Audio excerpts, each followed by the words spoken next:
Dan kehadiran pada 10 Agustus dengan jumlah yang besar, bukan lagi puluhan ribu, bukan lagi ribuan, bukan lagi ratusan ribu, bahkan lebih daripada itu, maka saya yakin kita akan memenangkan peperangan besar dicabutnya Undang-Undang Omnibus Law.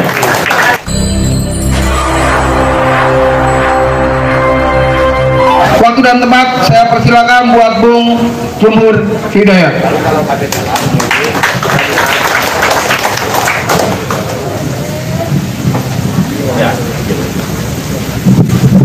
Assalamualaikum warahmatullahi wabarakatuh.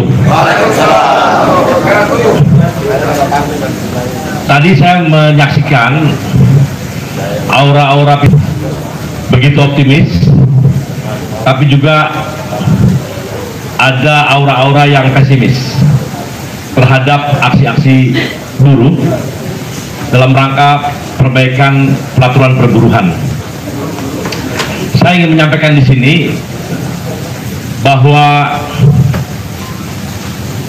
ada peperangan besar, ada pertempuran-pertempuran.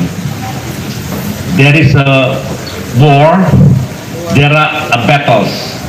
Jadi ada perang, pertempuran-pertempuran kecil, dan ada perang besar.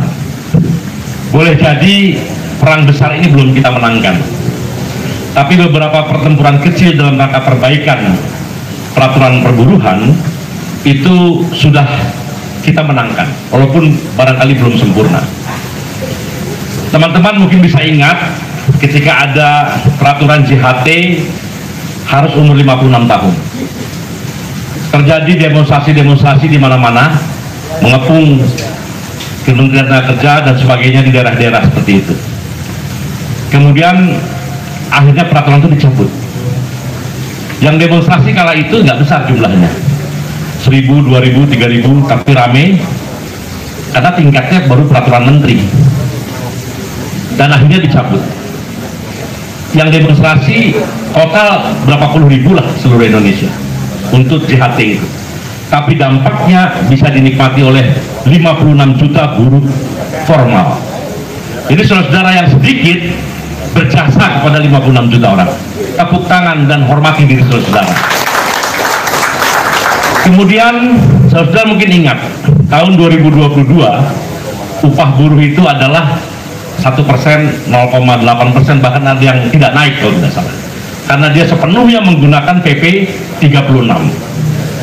Terjadi perlawanan di mana-mana, protes tentang sistem pengupahan yang zolim, dan kemudian Menteri Tenaga Kerja dia mengundang para pimpinan konfederasi dan federasi di tingkat nasional melakukan webinar, dan kementerian menyatakan bahwa karena protes-protes yang dilakukan oleh berbagai serikat buruh di berbagai tempat di seluruh wilayah, termasuk yang dilakukan oleh saudara-saudara dimanapun, maka menteri mengeluarkan diskresi tentang Permen 18/2022 yang mengabaikan pengaturan upah melalui Undang-Undang Cipta Kerja atau PP 36. Akhirnya boleh naik maksimal 10%. Itu juga keberhasilan, dan hormati diri kalian sendiri karena kalian berhasil merubah peraturan perundang-undangan, merubah peraturan-peraturan yang tidak berdasar pada PP 36. Itu pertempuran-pertempuran kecil. Sebelumnya tadi Bung Darta menyebutkan, untung saja LKS tripartit tidak mau rapat soal Omnibus Law, ya. Seandainya itu rapat, itu jadi klaim, dan boleh jadi di MK kita bisa kalah, dan MK ternyata kita juga menang. Dinyatakan Mahkamah Konstitusi bahwa bahwa Undang-Undang Omnibus Law adalah inkonstitusional bersyarat. Itu kemenangan buat kita. Tepuk tangan juga buat kita semua. Jadi tidak sepenuhnya betul bahwa apa yang kita perjuangkan tidak ada hasilnya. Ternyata banyak hasilnya. Walaupun yang kita lawan ini monster.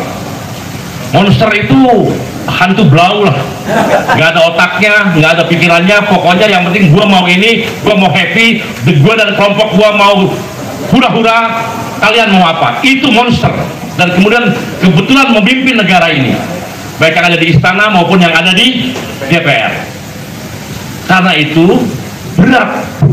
Begitu kita menang pun di Mahkamah Konstitusi, kalau Mahkamah Konstitusi dikadalin, dihina Mahkamah Konstitusi, dibuatlah Perpu. Itu bukan hanya menghina kita, menghina Mahkamah Konstitusi, menghina lembaga resmi negara.